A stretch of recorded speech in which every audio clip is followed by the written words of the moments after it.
The Mutual UFO Network has thousands of volunteers across every US state and dozens of countries, and is one of the biggest and oldest civilian UFO organizations in the world. If you're ever questioning the official line on UFOs, you can join MUFON to answer your burning questions about extraterrestrial life and to talk with like-minded people. But are there some things even MUFON doesn't want you to know? This is Unveiled, and today we're uncovering the untold truth of MUFON.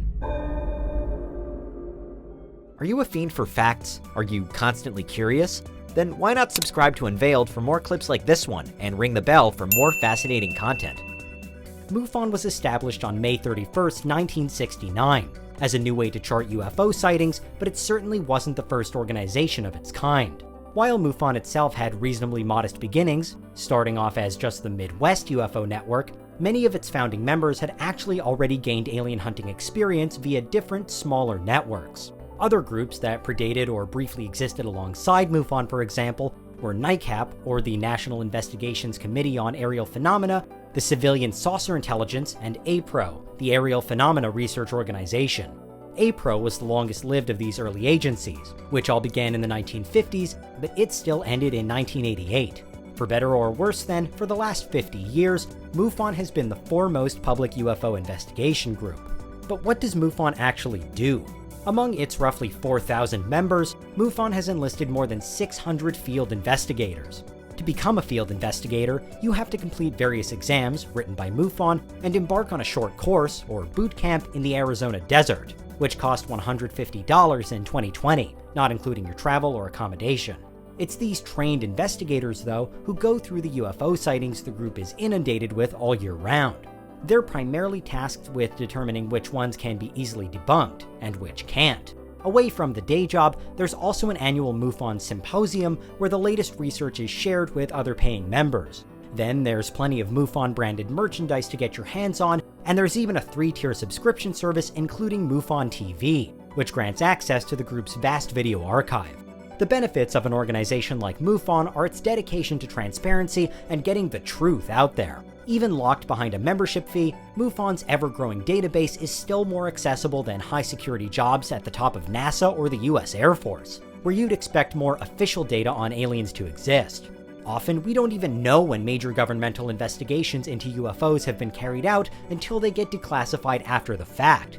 It was true for the famous Project Blue Book and for the more recent Advanced Aerospace Threat Identification Program. This high-level secrecy means it's difficult, maybe even impossible, for the general public to know not only who to call to report a close encounter, but whether or not these issues are even being investigated at all. Thanks to MUFON, though, there is at least one other avenue to go down. And while MUFON is potentially open to everyone and encourages the pursuit of ufology with or without a science degree, it has counted numerous highly qualified scientists within its ranks over the years. So not everyone who joins is an amateur. That said, MUFON's supposed following of the scientific method has been called into question more than once. The organization professes dedication to science on its website, but various scientists who aren't on board with it have said that MUFON encourages pseudoscience and conspiracy theories, and that its data is not reliable. Arguably, its most damning reality is that, despite operating for 50 years, it has yet to publish conclusive evidence of aliens, besides continually stating that it's still the group's belief that aliens are out there. It's little wonder, then, that plenty are unimpressed with MUFON's methods, with one of the most popular criticisms being that it takes only 2 days of basic training to become an all-important MUFON field investigator. By comparison, in the US, it takes years of hard work for someone to become even the lowest rank of detective. So MUFON's critics argue that similar levels of robust deductive reasoning just aren't possible to achieve after a weekend's worth of boot camp. Add into the equation that many MUFON members reportedly join already believing that aliens exist, and the accusations of a severe confirmation bias throughout the group have been constantly leveled at them. But more disturbingly, MUFON has found itself and its leaders at the center of numerous other controversies and scandals in recent years. Controversies completely unrelated to UFO method or the search for alien life. In 2018, John Ventry, the state director for MUFON's Pennsylvania chapter, went on a racist tirade on Facebook, in which he claimed that the Netflix show Dear White People was, quote, anti-white, and he also voiced opposition to interracial couples.